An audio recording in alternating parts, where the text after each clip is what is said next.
Is part of our plan to defend planet Earth against potential future impacts. The test to protect the future of our planet takes place today.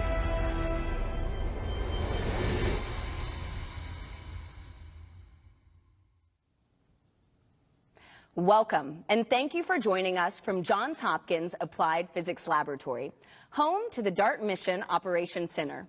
I'm your host, Tahira Allen with NASA Communications, and tonight we're following the real-time journey of the DART spacecraft and its planned collision with asteroid Dimorphos. The Double Asteroid Redirection Test, also known as DART, is the world's first planetary defense test mission of its kind. At 7:14 p.m. Eastern, it will demonstrate an asteroid deflection technique known as kinetic impact. Rest assured, this is only a test. The asteroid DART intends to impact is not a threat to Earth now, nor will it be after the collision. We have live views of the action from space, so keep an eye on the DART cam in the lower left-hand corner of your screen. Right now, you're only seeing a black screen with a single point of light. That point contains two asteroids in it, Didymos with a smaller asteroid named Dimorphos orbiting around it. As long as we continue to receive these live views from DART, we're going to keep that feed up on your screen. As we get closer to impact, the asteroid will begin to take shape, and eventually Dimorphos will fill your entire screen. You'll also notice a countdown clock indicating how close we are to impact, and a progress bar that will check off key milestones along the way. Now, as we follow pre-impact operations, we invite you to join us as we check in with Mission Control for live updates and track DART's final milestones. We'll see two astronauts demonstrate what kinetic impact looks like in space, and we'll go behind the scenes at one of the observatories following DART's impact from Earth. You can participate in today's show tonight by submitting questions for our experts to answer live on air. Drop them into the stream wherever you're watching, or use the hashtag #PlanetaryDefender on social media. Now, we're a little over 70 minutes out from impact at 7:14 p.m. Let's now meet your co-host, Samson Rainey, joining us live from the Mission Operations Center. Samson, it's good to see you. How does it feel to be in the middle of the action tonight? Hey, Tahira, I am feeling great. It is awesome to be back here after co-hosting DART's launch just 10 short months ago. How's the energy over there? Wow, that's amazing, Samson. You know, everybody's super excited. I've been talking to some scientists and engineers before the show, and it's really just anticipation about what's going to happen tonight. So with that, could you give us an update on how things are going with mission operations? Glad you're enjoying it there. This is going to be fun. So I mentioned launch, right? It was a huge event. NASA launches have become a staple of life for space aficionados. But there's never been anything like what we're about to see tonight, an attempt to impact an asteroid in near real time, the first attempt to change the motion of a celestial body. Just wow. If we hit that asteroid, Tahira, I think we're going to see a whole new side of this team that we've never seen before. Because let me tell you, since launch, these engineers and scientists have been eating, sleeping, and breathing this mission. This center has been like a second home for them as they've been monitoring the spacecraft's health and managing everything from propulsion to the power supply, guidance, and navigation. The list goes on and on. They've run countless simulations and have rehearsed for this moment time and time again, preparing for anything, and I mean anything that could possibly happen. A quick recap of the last 24 hours. No surprise here, they've been busy. Last night, they performed the sixth and last of what are called trajectory correction maneuvers to aim DART to within 200 meters of Didymos. Then they worked straight through to this morning to make sure that all went smoothly. Then they soldiered on to get us ready for tonight. And here we are, about an hour and 10 minutes from impact, and we're now in what's called the terminal phase, meaning that SmartNav, the autonomous navigation system, is actively guiding the spacecraft as it was designed to do for its final 4 hours. I also received word minutes ago that DART has reached another critical milestone. Draco, the eyes of SmartNav, is able to detect Dimorphos. This is a major goalpost, I have to remind you, because up until now, Draco has only been able to detect Didymos, the much larger asteroid it orbits. The next major milestone we're waiting for is for SmartNav to be locked on or targeting Dimorphos. We'll get more into what that means later. Lots more to come as we draw closer to impact. Back to you, Tahira. All right. Thank you, Samson. It feels good to know that we are detecting Dimorphos. Now, before we get any closer to impact, let's get to know our spacecraft and its mission. After a beautiful launch from Vandenberg Space Force Base on November 24, 2021, DART has traveled over 400 million miles. And now, in just over an hour, we'll witness the spacecraft collide with asteroid Dimorphos in an attempt to change its orbit forever. The DART spacecraft is about the size of a vending machine and uses hydrazine thrusters for propulsion and roll-out solar arrays for power. It's traveling at about 14,000 miles per hour and will complete the last 4 miles of its journey in just 1 second. DART is on a collision course with asteroid Dimorphos, which is about the height of the Washington Monument and, more importantly, poses no threat to Earth. Dimorphos sits within a double asteroid system and is the smaller moonlet asteroid orbiting its larger companion Didymos. DART has just one instrument on board, and that's a Draco camera, which is feeding images to its autonomous navigation system, steering it straight into the asteroid. Now, teams from around the world have worked hard to get us to this moment. Samson is standing by with NASA's head of science and Johns Hopkins APL's head of space exploration. Let's check in to hear more about the journey. Thanks, Tahira. To help give us some insight into what it takes to imagine, much less attempt, a mission this ambitious, I have with me Thomas Yerbukin, Associate Administrator for NASA's Science Mission Directorate, and Bobby Braun, Space Exploration Sector Head at Johns Hopkins APL. Thanks. Gentlemen, thanks so much for being here. Thank you. Thomas, I'll start with you. The mission this team has been through an intense journey, years in the making, and they're now on the cusp of doing the seemingly impossible, impacting a tiny asteroid 7 million miles away from Earth with a spacecraft traveling 14,000 miles per hour. Why is it important for us to continue to push the boundaries of what's possible in space? You know, what I always think is the world is made out of a box. Those are things we know, we can use, and a large space of things that are unknown. In that large space are solutions for problems of the future. There's new research, new understanding of nature. And we at NASA, we're all about moving that boundary back, moving it back to make more things useful for us, like DART, but also understanding nature in a new fashion. That's incredible, Thomas. Well, based on what we know tonight heading into this main event, you know, what are you thinking about our chances of impact? Wow, I'm betting on the team. Betting on the team is always the right thing to do when it comes to NASA missions, whether it's this one or other teams we've had. The thing you just announced, you know, that kind of seeing that little bump there in the image of that new kind of celestial body we knew was there, but now we've have it on the camera. It's just a step in that direction. I'm very optimistic. That's awesome. What the team has planned for months, years ago is coming to fruition, and we're watching it live. Absolutely. It's just exciting. Awesome. Thank you, Thomas. Bobby, you've been through so many white-knuckle experiences with space missions, most recently with the landing of the Mars Perseverance rover just last year. What is the mindset of the team coming to such a major moment in their career with the stakes being so high? Well, teams like this prepare for the worst, but celebrate the best. And I think we're going to have one of those best nights tonight. There are, of course, many things that could go wrong in spaceflight, but so far this team's been on top of every possible problem. They've been ahead of it, and they just need to focus and push through and go for success. That's awesome. I think from what we're hearing, the cheers coming out of the mock before this broadcast, I feel like we're on the right track. Oh, yeah, absolutely. Any pep talk or advice for the team heading into tonight that you gave them? Well, I've been in the mock several times today talking with the team. They're calm, they're cool, they're collected. I basically told them just follow the data, trust in each other, trust in themselves. You know, they've prepared for this moment for years, and so they know this better than anybody. And as a team, they're going to get through this successfully. That is awesome. Thank you both. That's great words of wisdom for moving forward in space, and it seems like the team is in good hands with themselves.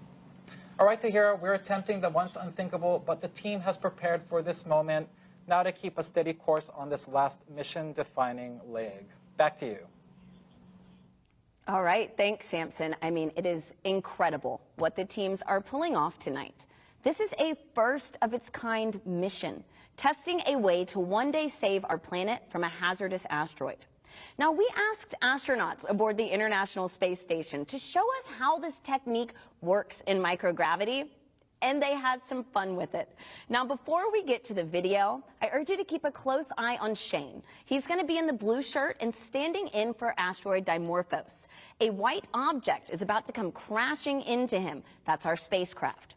You'll notice how the impact of the crash moves Shane's position in space.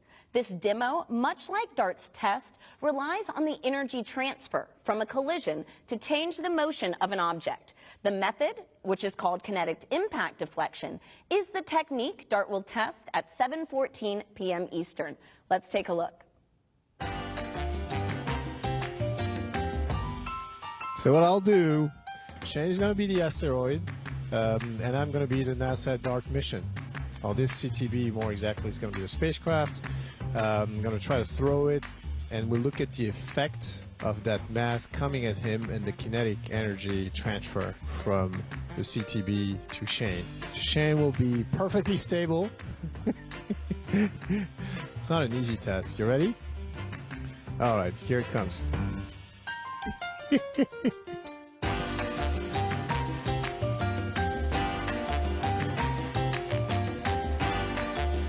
I've redirected Shane successfully. Pretty good. All right, now back on Earth. We're taking your questions live in just a few minutes. Send them in using the hashtag Planetary Defender and stand by. It's time now for our first status poll update. Let's head to Samson to check in on DART's progress. Samson, how are we looking? Hey, Tahira. We are entering the 60-minute mark until impact, and as you noted, the team is about to conduct a poll, which is essentially a status update to check that key systems are in working order. We're talking Draco image quality, smart nav, guidance and navigation, ground systems performance, everything that's anything to do with getting us to impact. All right, I think the poll is about to get underway. Let's start to listen in.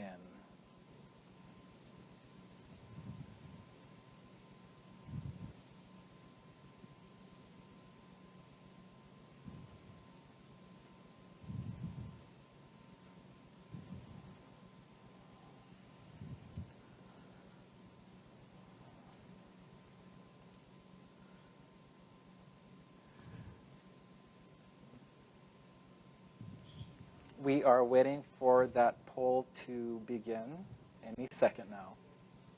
Smart nav one off console.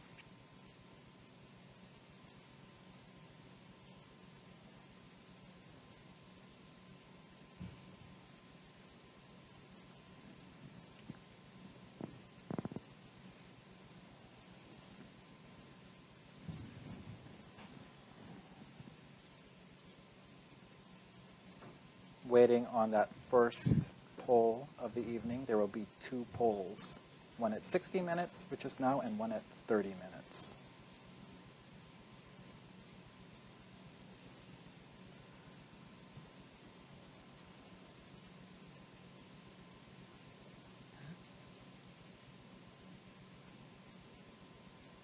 Afterward, we should be hearing from Elena Adams, the mission systems engineer, to give us a summary of what we'll have just heard.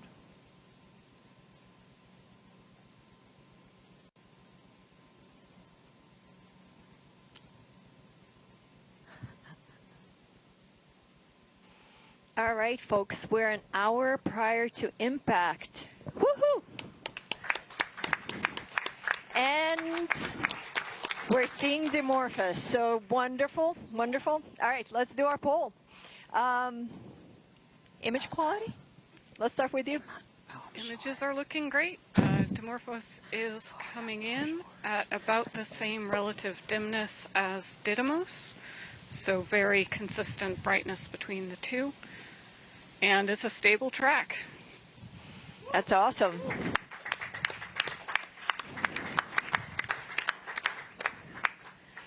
All right, Smart Nav? Smart Nav is looking good. We're sitting at about 30 meters of projected miss distance. There is no movement right now on the bars for doing a maneuver, but we do expect that when we transition in about 10 minutes that we'll see a maneuver at that point. Yeah, that's great. And at this point, because we have a stable track, we do expect to transition over at that correct. time. So that's really good. Whew, that's good. All right, GNC. GNC is nominal. We're ready to burn. That sounds good too. And maneuver. All right, let's see. Autonomy? Autonomy is nominal. Heaters are cycling and no more fault rules. All right, DSN? DSN looks good, and we don't see any sign of rain, and ESA looks good as well. That's good. And then ground system? Ground system is nominal, and we have a clear vision of Dimorphos on the image display now. Yes, it looks great. Thank you, guys.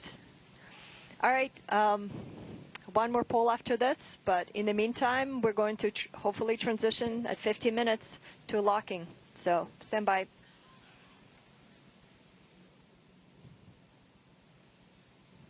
All right, we're going to hear from Lena ourselves to give us a update. This is Lena. Hey, Lena. How's it going? Good. How are you? Good. That sounded like a great poll. Any words about what we just heard? Oh, we're very excited. We are starting to see Dimorphos for the first time. It is looking great. It is just about the same dimness as Didymos as we expected. And so we are getting ready to transition. We have a stable track at this point. It's about 7 pixels in size. And yeah, we're ready to go. It's great news, Lena. Thanks so much. I'll let you get back to it. Thank you. Wow, that was a great update. Joining me in reacting to that bit of news is Angela Stickle, planetary geologist and a DART investigation team lead. Angela, you just heard the poll, you just heard Lena. Things seem like they're going really well. What are you feeling? What are you thinking? Oh, I'm so excited. This is fantastic. We can see Dimorphos, and we're on our way. Gosh, basically we just gotta keep humming along, right? Right. It's awesome. Heading in. Gosh, well, let's quickly talk about the next major milestone that's ahead of us, locking on target with Dimorphos, which could happen as early as 10 or so minutes from now. Right now, SmartNav is still targeting Didymos, right? But locking onto Dimorphos means, all right, Dimorphos, you are bright, you are consistently bright enough, I'm ready to start targeting you. Can you dive into what that means a little bit more? Yeah, exactly. So SmartNav is looking for bright parts of the image, and so as Dimorphos gets closer and it's brighter and bigger, SmartNav will just target onto it as opposed to Didymos, and we'll be on our way to impact. That is awesome. Thank you, Angela. That's very cool stuff. Good luck with the rest of the evening. Thank you. Great. And while we wait, we want to invite you to celebrate the life of an important member of our DART team. Pulling off extraordinary events requires extraordinary people, and Ray Harvey was just that. A leader, an engineer, a friend. Ray devoted his life to making the impossible possible. Tonight, we pay tribute to DART's former mission operations manager. Ray Harvey was our mission operations manager for DART, but I've known Ray since I've been at the lab, which is about 14 years. As a young engineer, having people like Ray was actually extremely important because you could go ask Ray a question. He would tell you a joke, but he would also give you an answer, so you didn't feel awkward asking questions. You would just feel good coming out with more knowledge, but also you had fun in the process. I've known Ray probably since I started working here almost 25 years ago, and he was always like a good mentor and a sounding board for anything we were doing. I think everybody learned something from Ray, his leadership skills, how to treat people, how to work as a team. Ray was a pretty amazing person. Even though he was fighting this terrible disease, he made it a point to be involved in all the rehearsals and all the activities going on DART. He led the mission operations team to the last few days of his life. He was really hoping to make it to the end of this mission. He meant so much to this team and to getting us to this point. It represents so many years of hard work of him and also the team, but him leading that team. And so the DART spacecraft is a tribute to Ray. We are hoping that this experience kind of goes out to Ray and to his family. We will really miss him, and we already miss him.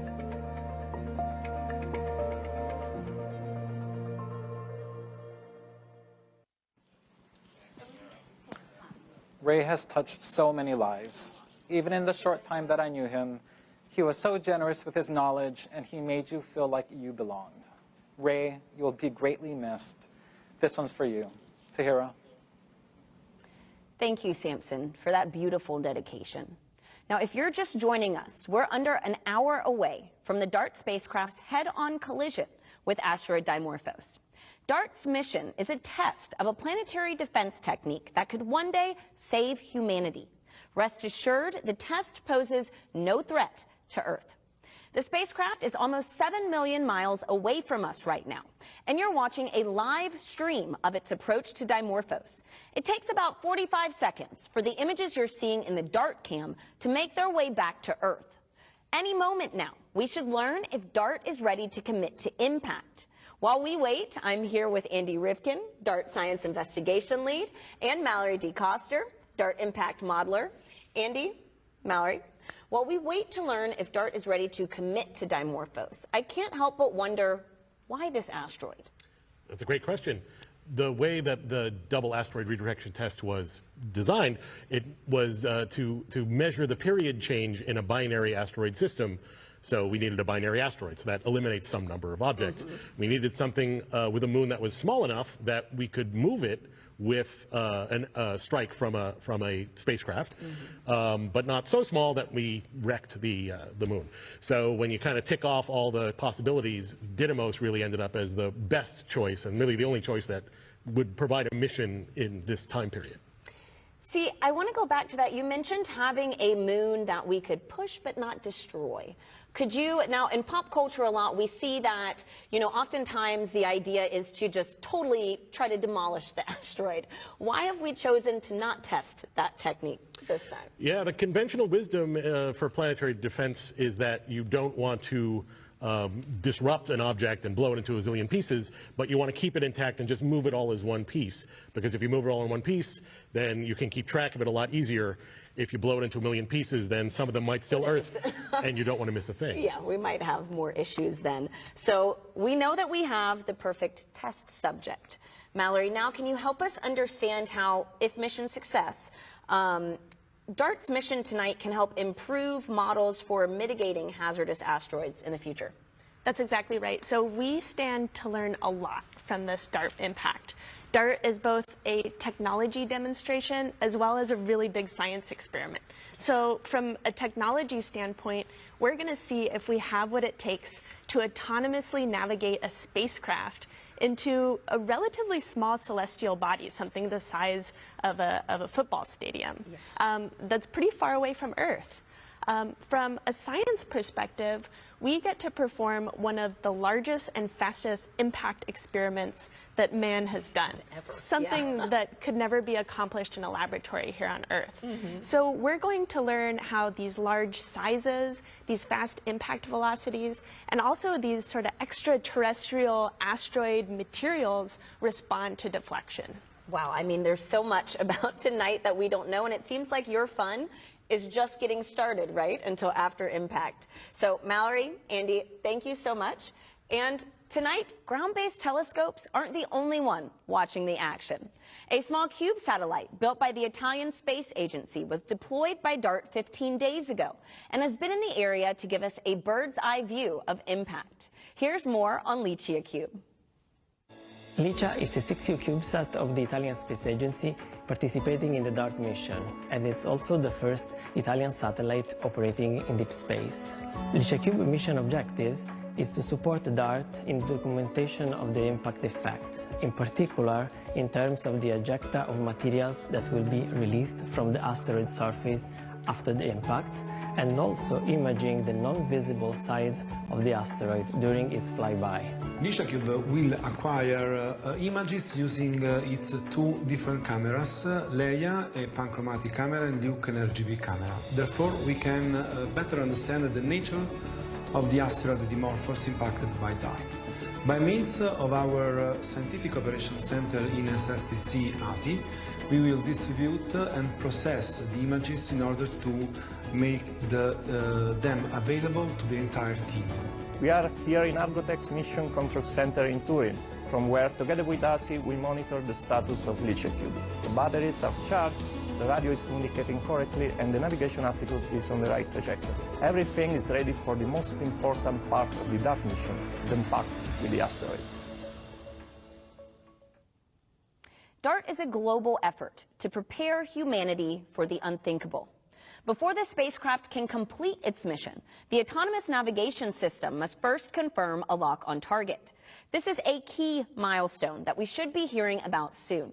So let's go back to Samson for the latest from mission operations.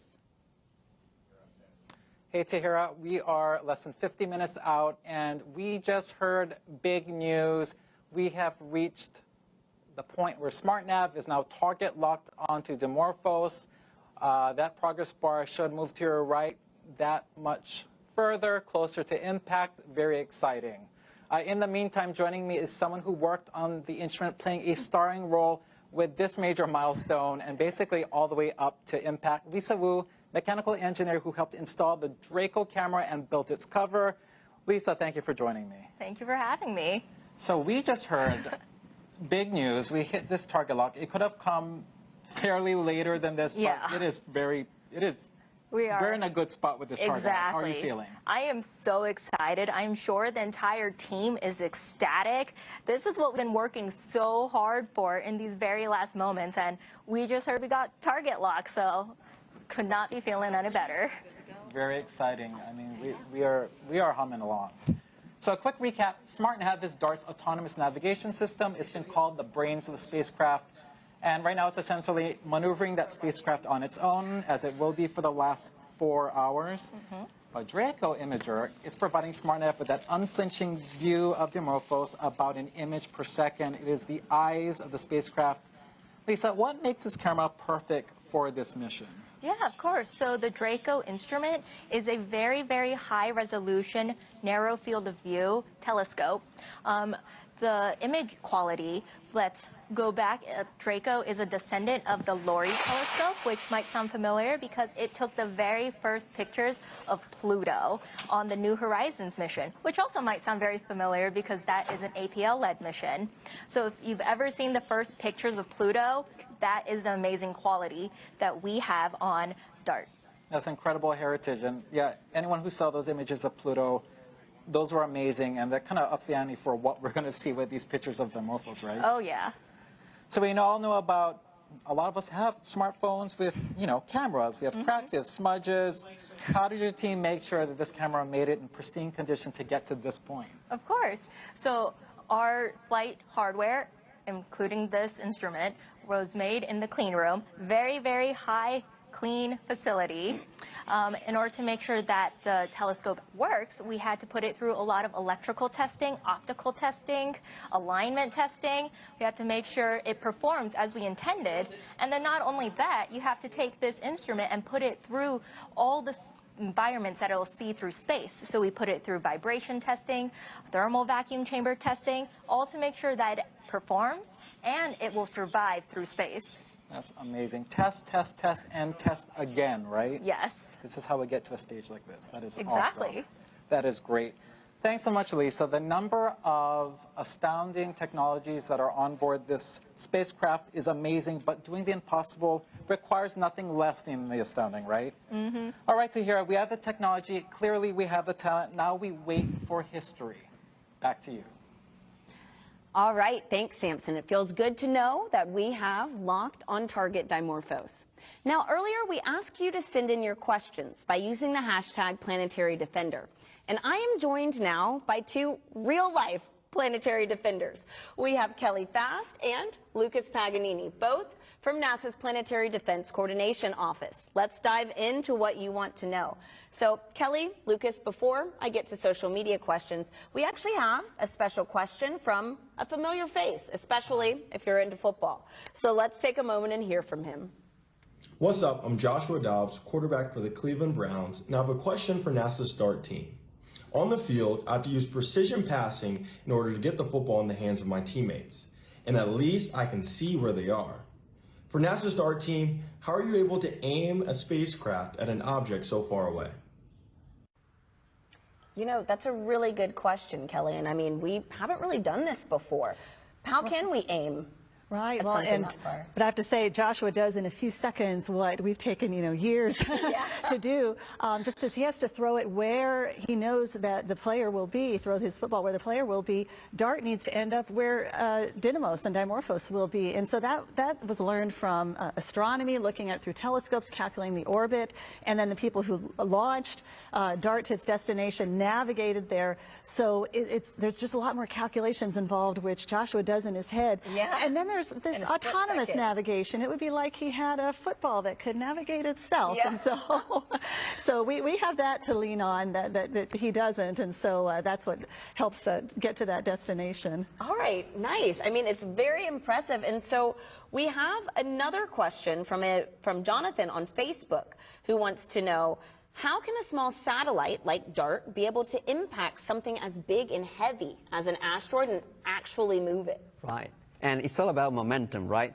We have this tiny asteroid of about 160 meters, the size of a football field.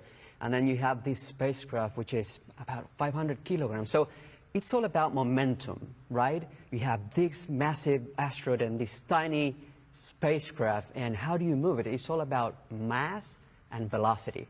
Since we don't have enough mass in that spacecraft, we have to really impact it hard, and that's why we're impacting it at 4 miles a second, which is outstanding. Which is amazing. And I mean, we're actually going to get to watch impact live take place. And so that gets me to my next question. We have Metal Money on Twitter who asks, what is the size of the blast on the asteroid? Kelly, could you explain a little bit about that? Well, and that's something that we're hoping to find out from this mission, because there's physics and calculations, but actually when you're dealing with a real asteroid that we haven't seen close up before, and what type of material might be on the surface, what the structure is, this is something that, like Lichia Cube, we hope to see as Lichia Cube flies by, to see what that blast was, how large it was, which will help those who are doing the modeling of how effective the impact was, and in changing the orbit, what all figures in, what Lucas just talked about, the mass and the velocity, but then also maybe that blast that is seen afterwards, the plume of material that we're hoping to see from Lichia Cube. So how does tonight's mission play into the work that y'all do in NASA's Planetary Defense Coordination Office, Lucas? Yeah, I would start by saying that this is a very important test. We're going to know if this kinetic impact is an effective technique to use in the case that there would be any potential asteroid en route to Earth. So definitely, for me, that's the most important thing about this test. But then on top of that, there's finding the asteroids, because you can't go out and mitigate a possible threat if you don't even know it's there. And so NASA is very focused also on finding near-Earth asteroids with telescopes that survey the skies every night, looking for near-Earth asteroids, getting the orbits calculated, figuring out where they're going to be in the future to see if we even need something by DART, and then working to speed that up. NASA's working on the Near-Earth Object Surveyor space telescope that would look in the infrared and have a different perspective, complement the ground-based telescopes to accelerate things, just so that we know, is there a threat out there that we're facing that we do not yet know about. Wow, I mean, it's incredible just to know the work that is already being done. It's good to know that we're building off of it, but it's good to know we've already got some people watching the skies. Yeah. And so I have our next question from Alan on Twitter, who asks, how long does it take for pictures to reach Earth? Kelly. Well, the time it takes light and then a radio signal from the spacecraft to come to Earth is 38 seconds, but then there's also the time needed to process the images, so a few more seconds on top of that. So under a minute, but still it's not instantaneous, because it's a ways out there. Well, that makes sense. I mean, but under a minute to get something back from space, I'd say we're doing pretty good right there. That's right. So Lucas, Kelly, thank you so much for everything that y'all are doing to keep our planet safe. Thanks, Sahir. And so it's important to note that tonight we're attempting something that's never been done. And with that presents many challenges to overcome. Here's what makes DART a first-of-its-kind mission. The DART mission is a very difficult mission because we are trying to do something that hasn't been done before. This is the first time we're going to an asteroid that is this small, this dark, and we're actually going to attempt an impact. The DART mission is really something that the whole world can get behind.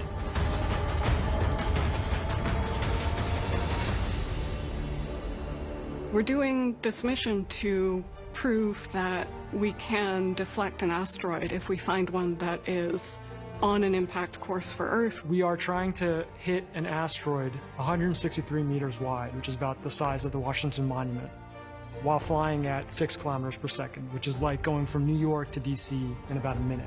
There is no chance that this asteroid could ever hit Earth. It's a very small asteroid that's only about the size of a small football stadium, and it's almost 7 million miles away from the Earth. That's 28 times the distance between the Earth and the Moon. There's kind of a limit on how much mass you can launch into space. You know, rockets are only so big. So our spacecraft is only the size of a golf cart. Draco is the primary instrument on the DART spacecraft. It is the camera that is going to be imaging the Didymos system as we approach. When we first see the asteroid through Draco, it's just going to look like a pixel. There's a star tracker on board that takes images of the stars and compares them to a known catalog to determine which way it's pointing in space. It poses the biggest risk because very, very small errors in this measurement can spell the difference between success and failure. And those measurements are going to be fed into the SmartNav algorithm that's going to be making the autonomous course correction commands that will put us on an intercept course.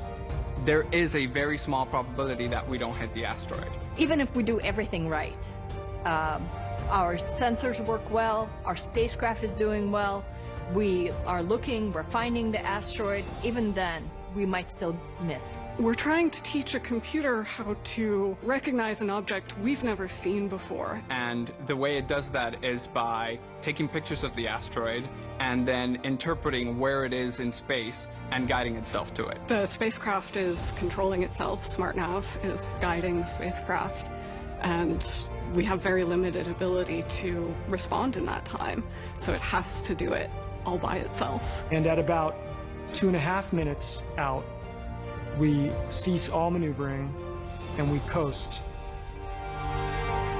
until we hit the asteroid. It is going very, very fast towards the asteroid, traveling at 6 kilometers per second. 200 times faster than a car on the freeway.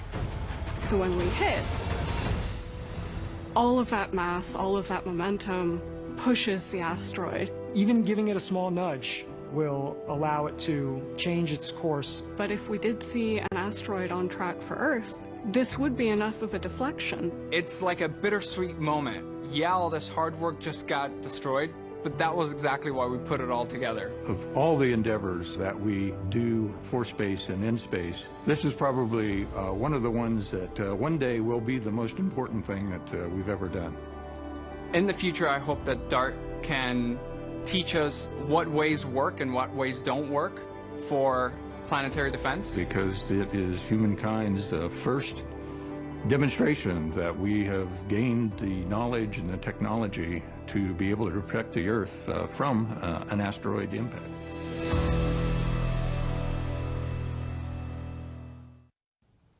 Space exploration is rooted in pushing past boundaries. Remember, tonight is a test, and we hope to make impact. Now that you've learned of the challenges today's test, let's head back to mission operations and get a status update on DART's real-time progress. Samson, how are we looking? Hey, Tahira, we have 30 minutes to go until impact. As we heard earlier, so far so good. SmartNav is now targeting Dimorphos, thrusters are firing, maneuvering the spacecraft. Draco, DART's eye, playing paparazzi with Dimorphos, providing SmartNav with about an image per second.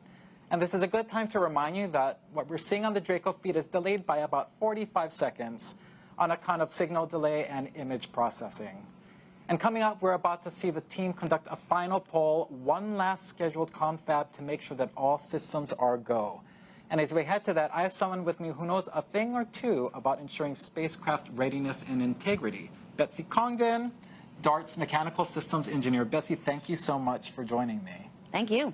So you led the team that literally put DART together, is that right, Betsy? Yeah, so my job is to make sure the engineers and the technicians all physically put all these boxes that you've been hearing, bolts and all onto a spacecraft all together. I got to ask, with a mission so ambitious, how many hours, how many years, how many people? Do you have any idea at this point? Oh, man. So, I mean, DART has been thought about for a long time, but really started in earnest about 5 years ago. We started building up the spacecraft and, you know, in that assembly that I was talking about 2.5 years ago. And so it's been hundreds of hours, you know, to make something like this possible. People with all sorts of talents. You've seen a lot of them today. That's incredible. And so we're heading up toward another status update, as I said earlier. And as we all know, space is a unique and challenging environment.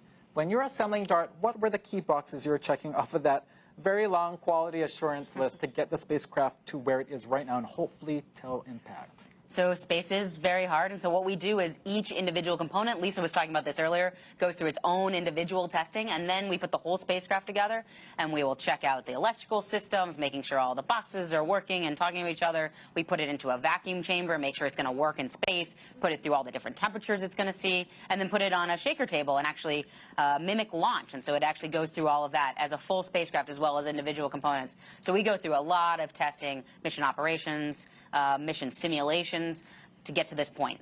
That's incredible. I mean, I don't know if you included, you mentioned so much, Ray. Is that also accounting for the temperature fluctuations in space? That's another key part. Yeah, so we have chambers here at APL that are specially built to take these spacecraft, put them into the vacuum of space, and run them through the temperature spaces that we're going to actually see. It's incredible. How many times do you check? Is it like one test and we're done, or are you sometimes testing and testing?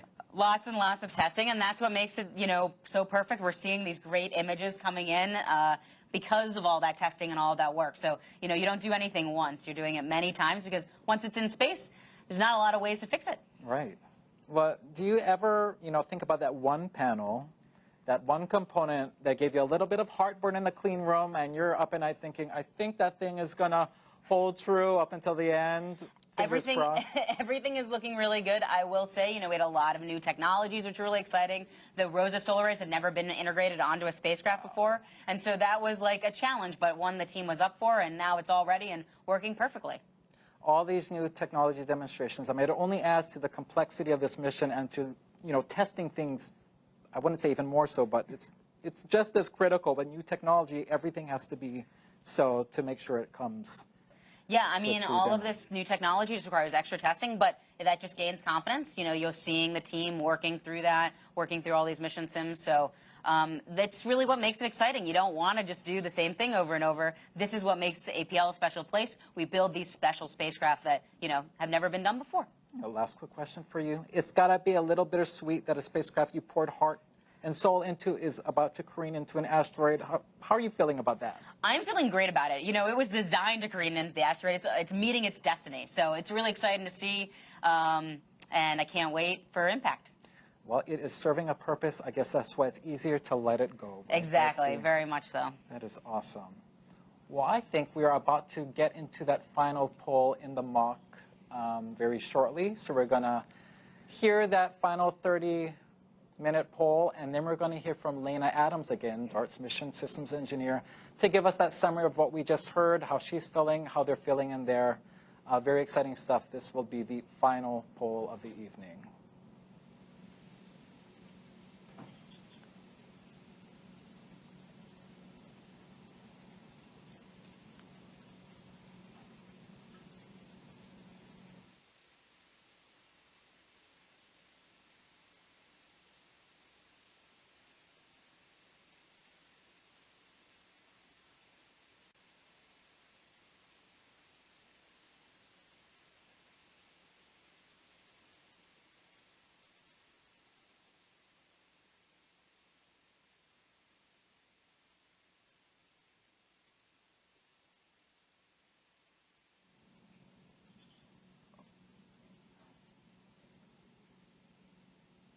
We are awaiting that final poll. This is DART MSC on DT Mock. It is time for the last status poll. Yes. We're about, what, 7,000 miles from Dimorphos at this point, so yay. All right, image quality. How are we doing? Still looking very good. Dimorphos still tracking along that same brightness predict as Didymos. That's great. All right. Maneuver complete. Yes, thank you. All right. SmartNav. SmartNav is looking nominal. We are at under 30 meters of projected miss distance right now. Yeah, it's looking really good. Look at that. That's looking fantastic. Very excited. All right, GNC. Yeah, GNC also looking good. We've been very excited to do those burns, so we've been waiting a long time. Oh, this is great. Autonomy. Autonomy is green. The heaters are cycling nominally, and we've had no new fault rules firing. Okay, wonderful. DSN. DSN is green, and ESA is green. Got plenty of margin. Looks good. All right, ground systems. Ground system has been helping a few users manage clients, but everything is going fine there, and we are green. Yes, wonderful. Thank you, guys. Completes the poll.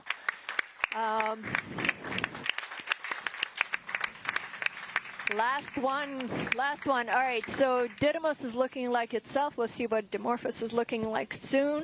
In the meantime, we're going to transition to precision lock at 20 minutes. That's our next milestone. So thanks all.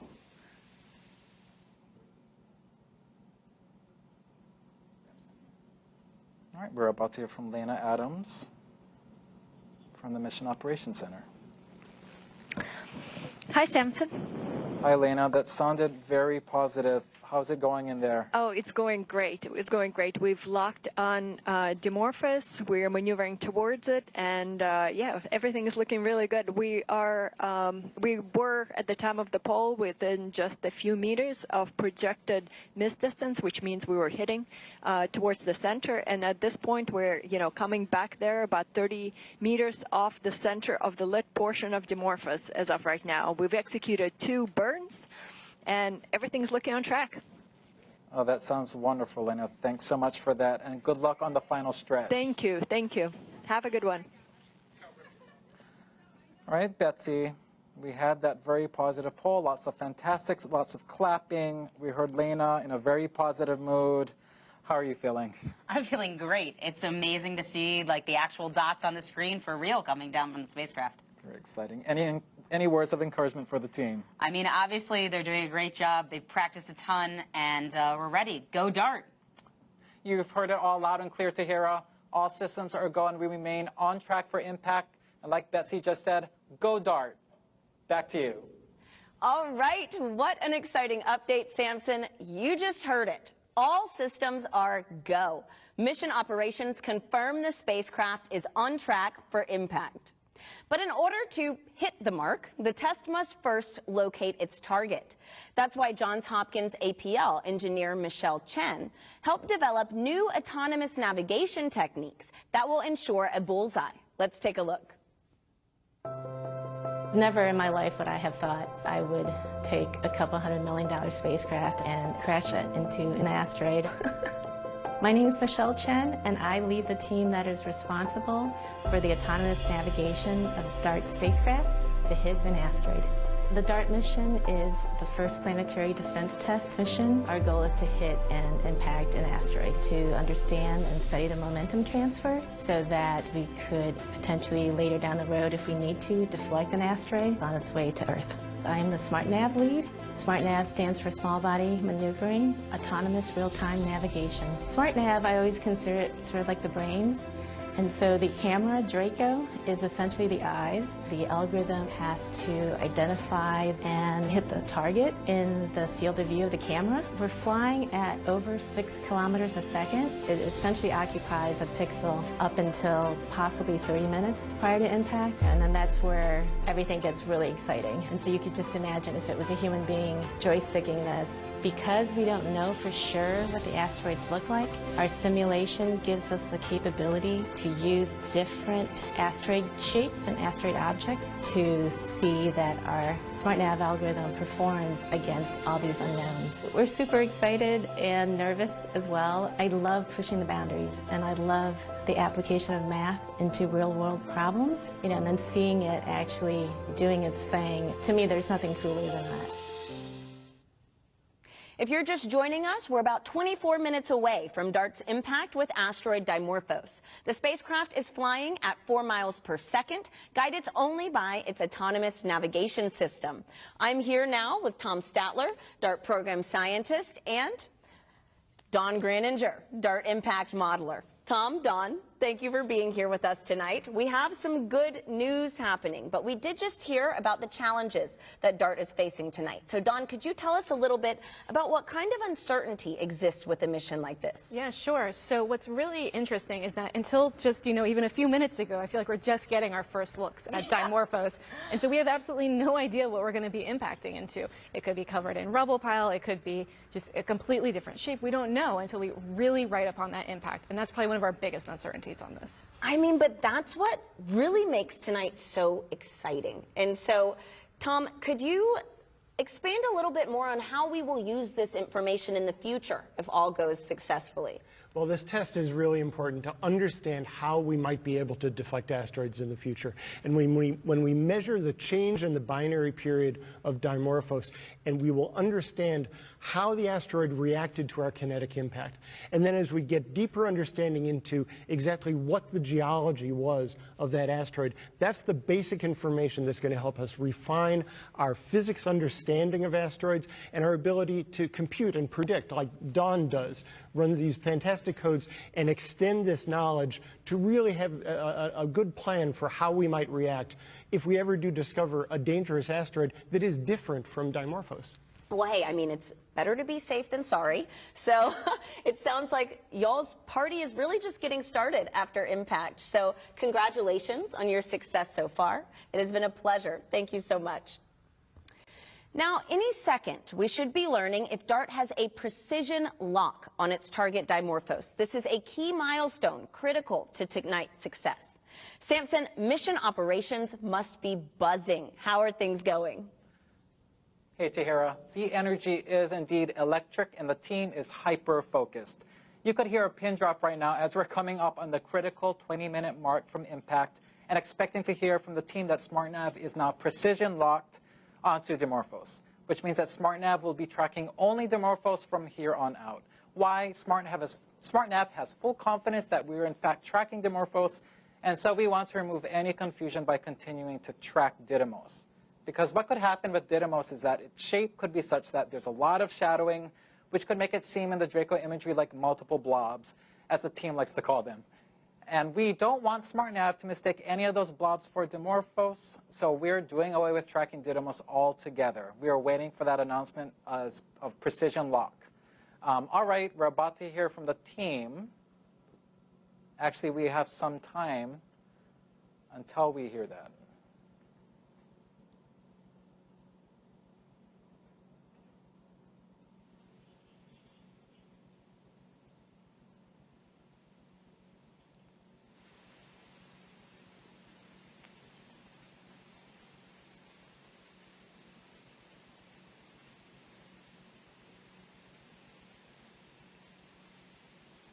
And now let's listen in for that confirmation of precision lock. All right, we expect to be in precision lock soon.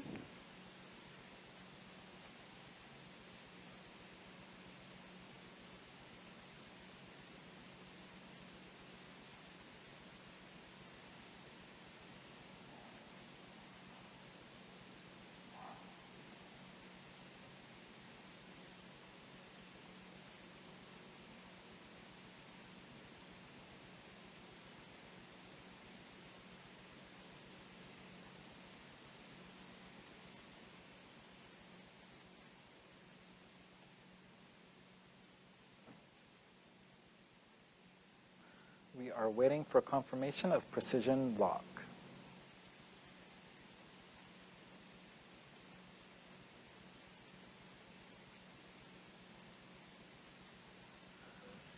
MSC, this is SN5. Go ahead, SN5. We are precision locked and still tracking Dimorphos. Yes.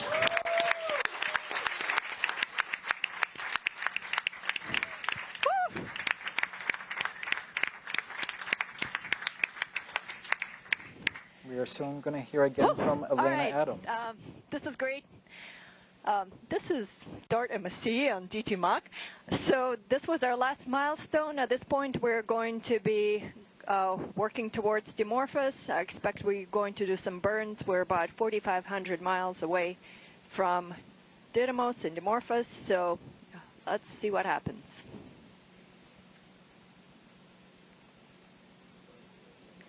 Ground staff 41, FC2. Right, joining me now to react to that bit of good news is Lindley Johnson, NASA's Planetary Defense Officer. Lindley, you heard Lena, we are now precision locked, a lot of applause, things are looking good. And we are now headed for the moment of truth. How are you holding up? Oh, I'm doing great. You know, the team's been doing great. The spacecraft's doing great. This precision lock, you know, is absolute milestone for the terminal phase here. We've got a good signature on Dimorphos, so the spacecraft has what it needs to guide itself in for the impact here in 17, almost 18 minutes. So we're doing great. Yep, so close. Very exciting moments ahead. Now, we can't say this enough, and I know you've said it so many times, but it's worth repeating for viewers that Dimorphos is not a threat to Earth, nor will it be after impact, right? No, that's right. This asteroid system is still almost 7 million miles away from the Earth. It's at its closest point in the orbit right now to Earth. So from this point forward, it's going to be moving away from Earth. So there's no chance of anything here.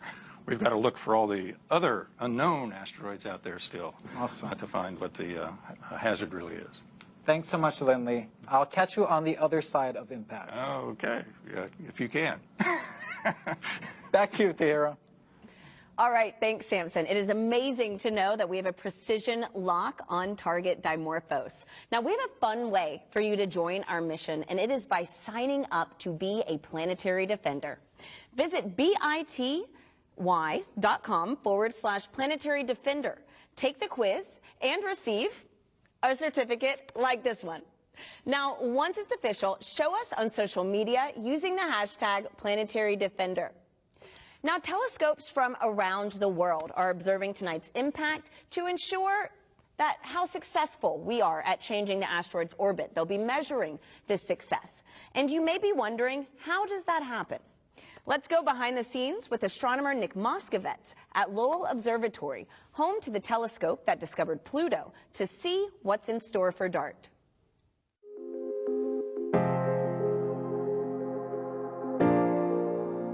This is Lowell Observatory. Lowell is one of many observatories around the world that will be observing the DART impact, NASA's first ever planetary defense test mission, to see how much a spacecraft impact can deflect an asteroid in its orbit. This is where Pluto was discovered, and we are still doing research in all areas of astronomy today. So let's go check it out.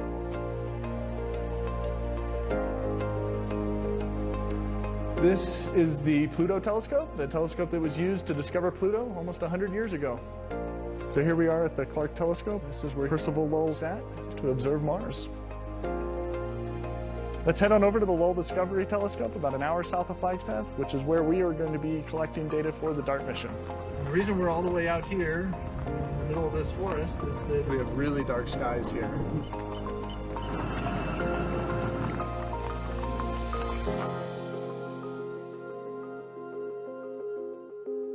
And this is the Lowell Discovery Telescope. This is what a 4.3 meter telescope looks like.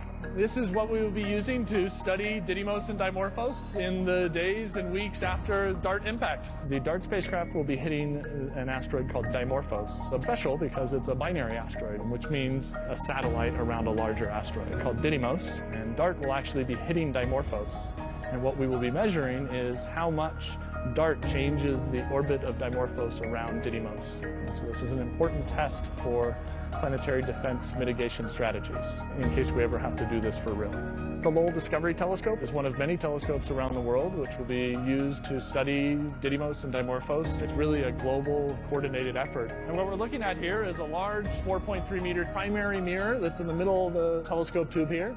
Up at the top is a secondary mirror. The secondary mirror up top there is what is focusing the light down onto the instruments and allows us to take images with the camera that's located down at the bottom. This is maybe one of my favorite hidden rooms at the telescope. We're like standing inside the telescope, underneath the telescope, 100 tons above your head, held up by this and this, which is cool. It's sort of, as you can see, the highest peak around here, just over 8,000 feet. I come up here for sunset, because you have sun setting right there. It's perfect. For DART, we're going to be collecting images of the night sky. And typically an observer would be here in front of one of these consoles controlling the instrument and taking images like these as they're coming in off the telescope. DART is really a sort of before and after experiment. We need to understand the system before the spacecraft intentionally impacts, and then we have to understand what the outcome of that impact event is. As we watch from the Earth, Dimorphos will pass in front of Didymos and behind Didymos. What we will be doing with those images is measuring the brightness of Didymos in those images and looking at how that brightness changes. And those dips in brightness allow us to measure when these eclipses happen and measure the orbit period of Dimorphos. And so you have essentially a fixed star field here. All the white dots are stars of different brightness. And moving through this field is Didymos and Dimorphos, which again, we can't distinguish them as discrete points of light, but we have that small object moving through the field of view. So after impact, we will then be able to go back and start observing intensely, looking for those mutual events, those eclipse events of Dimorphos passing in front of and behind Didymos. And on each one of these frames, we're measuring the brightness to assess whether or not it's undergoing one of these events where Dimorphos is passing in front of or behind, and using those to determine the orbit period of Dimorphos around Didymos. This is such a cool experiment. It's such a singular experiment. Using the ground-based telescopes like this one and others around the world to watch the system and see how it's affected by this impact event, because that's really what's going to give us the answer to what did DART do at the time of impact. And that will be exciting to see how that evolves over the days and weeks following that impact. All right. After a 10-month, 470 million mile journey, DART is just minutes away from making history.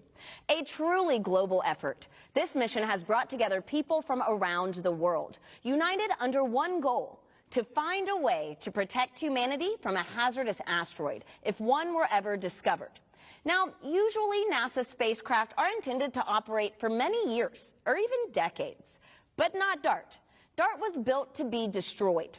DART is a mission of firsts, proving that a spacecraft can autonomously seek, find, and approach a target in space that's so far away we don't even know what it looks like. It also marks the first time humanity will have moved a planetary body in the universe. I said that correctly. Now, at this point, the spacecraft is controlling itself, making small maneuvers to ensure it's lined up with its target. DART is speeding through space and will cover the last 4 miles of its journey in just 1 second. Coming up, we'll hear the final updates from mission operators and witness the big moment live from space. Samson, you have the best seat in the house. How are we looking? You're right, Tahira. Front row tickets to the biggest event in town, and things are looking good. We are T-minus 10 minutes to impact, and DART is precision locked onto Dimorphos and zooming down the home stretch. Now, we have a lot to cover in the time we have left, and I'm thrilled to have with me Lori Glaze, Director of NASA's Planetary Science Division, with me for the ride. Lori, such a pleasure to have you. Oh my gosh, I am so excited to be here and really happy that we are here in this final 10 minutes. We are almost there. Well, you were just in the thick of it with the team up until a few minutes ago. What is the atmosphere like in there? I can only imagine. It's really, it's great. I mean, they're excited. Every time there's a marker that we meet a milestone, everyone is cheering and very excited. But there's also almost a sense of a calm confidence that with every milestone, everything's going as planned. We're found and we locked on the target as planned, pretty much at the right time. They're looking at the brightness and the reflectivity of the object, and it's more or less what they expected. Everything is performing as expected, and so there's a lot of cheering and happiness, but just kind of a sense, hey, we've been planning for this a long time, and we've got it. We've got this. We've been planning for this. We can hear applause left and right throughout this evening, all good signs. What are they focused on at this critical juncture, Lori? It is basically years of planning, 10 months of making sure we get to this point after launch, and they've been juggling a lot. Is there anything in particular that they are glued on as we enter this moment of truth? Yeah, so the main thing they've been watching is getting to that point where we could do the precision lock, where we had good enough signal coming back and enough confidence in where we are relative to Dimorphos that we could really do that precision lock onto the target. And it's hands off now, right? We're not, the spacecraft is going to drive itself, and really focused on that, that point where they could be precision locked. And they're also thinking about looking at and reassessing continuously what's the probability of miss, right? Mm-hmm. As you get closer and closer, that probability should get smaller and smaller, and it is. It looks really, really good right now. Well, it sounds like the game of thinking, of wondering, really doesn't end until that last second comes to pass. So they can do a lot of great up until this point. We just have to see this through to these last few minutes. Well, and in a few minutes, speaking of that, all the years of thinking, of doing, planning, reacting is finally coming to an end. From 5 minutes to impact, there will be no more opportunity to send any commands to SmartNav in the Mission Operations Center. The team will be purely spectators, the data coming in, and they are just wetting it out like the rest of us for the first time. Lori, this is huge both from an operational perspective and also an emotional one, isn't it? Yeah, it is. I mean, you can imagine, I'm really excited about it, and I've been engaged with this mission for the last 4.5 years that I've been in my current role. But this team has been working so hard on this for so many years, and they've put so much of their energy and their time into this, and so much planning and rehearsing, and it's a really big event for them to, like you say, just counting down and watching. At this point, there's not much else they can do but watch and see the fruits of all their work. Yeah, I've gotten to know many members of this team over the past few months, and there's a lot of alpha individuals on there, right? You need a good mix of alpha people to make sure we get to this point. I can only imagine what they're feeling. Perhaps, like you said, a little bit of relief, a little bit of, can I let this go? I have worked for this one so long, and now we can no longer do anything. That moment is just coming up. Yeah, but I think they're ready. I think they're at that point. You're getting some shots of Elena Adams, the systems engineer, and you can see the excitement in her voice. She's so ready to show the success of this mission. This is awesome. 5 minutes out, which we're coming up on now. The team will be hands off 2.5 minutes from impact. SmartNav, which has been guiding the spacecraft autonomously for 4 hours, will also step away, stop any maneuvers. DART will simply be coasting to its fate. This is blockbuster stuff, Lori. Oh, yeah. Oh, yeah. We are there. Yeah. I have front row tickets, and we are very soon about to open up these airwaves in the Mission Operations Center. We'll stay plugged in all the way through impact. Remember, at this point, 5 minutes out, no more commands to SmartNav will be possible. The team is watching it just like you and me and the rest of us.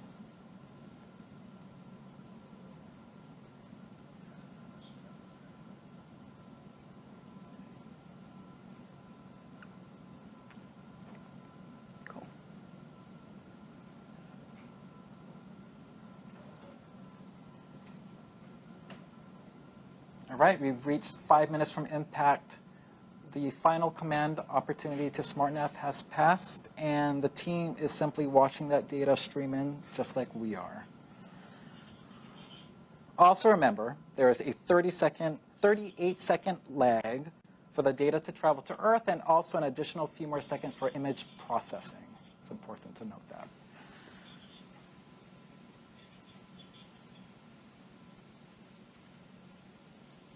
Should be hearing the chatter in the Mission Operations Center momentarily.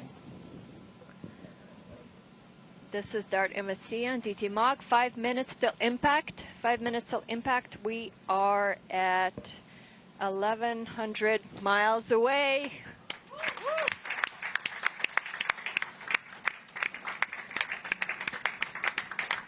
Also, our window for sending any commands to the spacecraft is done.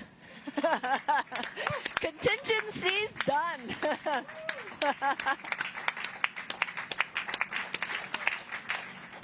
This is a great vibe in that Mission Operations Center right now, Lori. It really is. They are so excited. And investigation I'm honing in looking at these images as we get closer and closer, and you look at Didymos and just you're starting to see this physical body appear there. It's incredible. Just incredible. Great.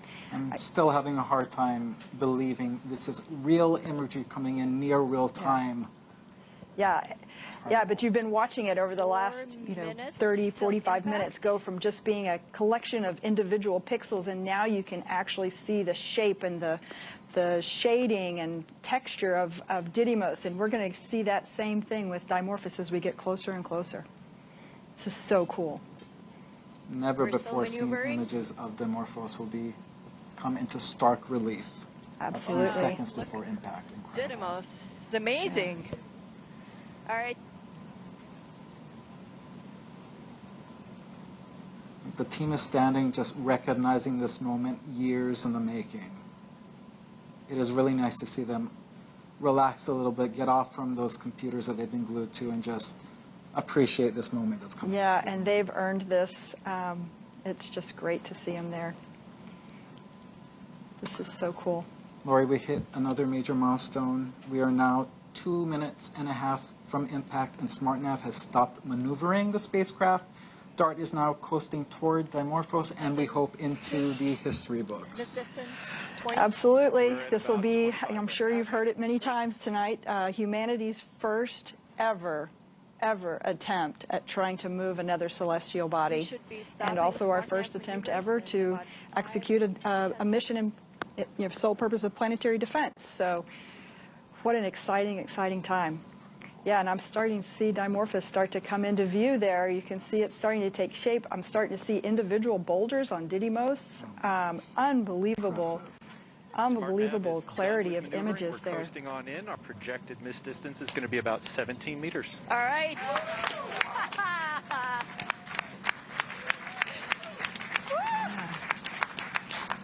All eyes on this event. Space telescopes, ground telescopes from every continent on Earth.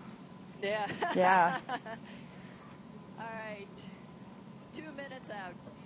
Does not look like one single rock to me. Oh, boy, we're getting close. 14,000 miles per hour, Lori. 14,000 miles per hour, and remember, 45 minutes ago, 55 minutes ago, we couldn't even resolve this object in space, and now you can see us zeroing in right on target. And we're now dropping the clock, and we'll go by loss of signal to confirm impact. Right. Yes. Imagine we'll get that loss of signal, and then we'll hear from Lena Adams again, and letting us know that we've been successful. I feel like that'll be a crystal clear signal. I think so. I think we're starting to see more resolution. In fact, look at that. Didymos has even gone out of the view. We're now just seeing Dimorphos. This is remarkable stuff. Oh my goodness, look at that. Looks like control system's settling down. Angular rates look really good. I think we're going to get the investigation team some good pictures. Wow. No, come on, we can do better than that. Yep. Starting to see those individual boulders there. You can see shadows of the various rocks on the surface. It's amazing, guys.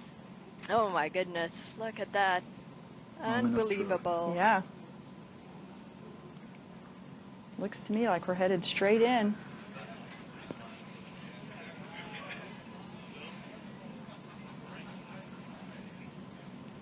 Oh my gosh. Oh wow. Yeah.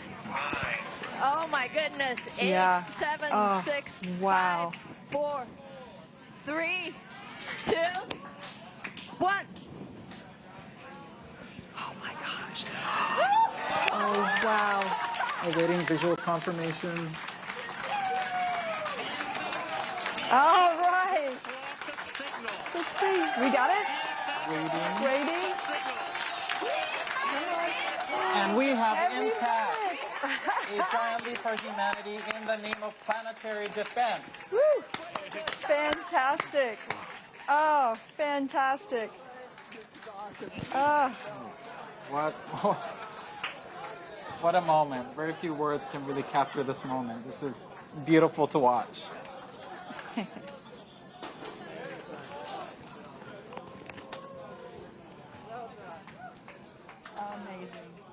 Amazing. What a team. What a team and what an accomplishment. Team. A few weeks ago, they had their last dress rehearsal. They were getting emotional at the dress rehearsal. And they're like, this is crazy. We're getting emotional. This is not the real thing. I can only imagine what they are feeling right now. Yes. Well, you can see them there on screen. They're all pretty excited. Wow. Hearing impact, the curtains close on Draco feed. That raw joy from the team, years of hard work and the weight of expectation lifted off their shoulders. This is amazing. Fantastic.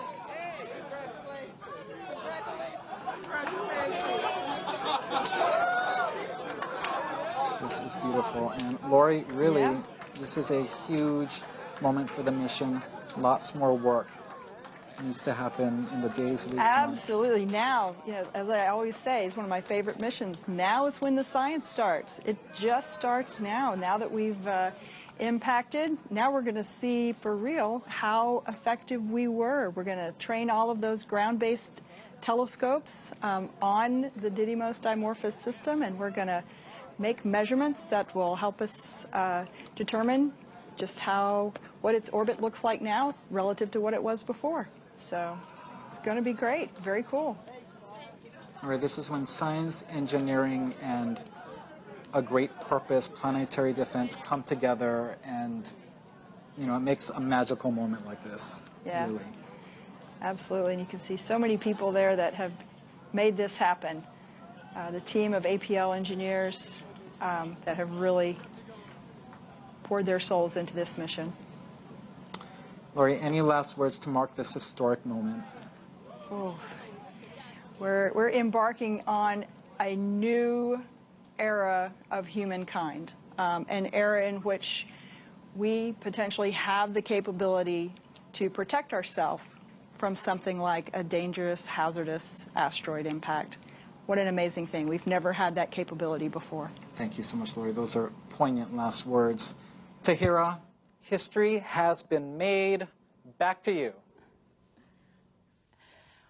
Wow. I mean, what an exciting day for the DART team. And in case you're keeping score, humanity 1, asteroids 0. Now, I'm here with Nancy Chabot, DART coordination lead. Nancy, talk about a moment to catch on camera. What is going through your head right now?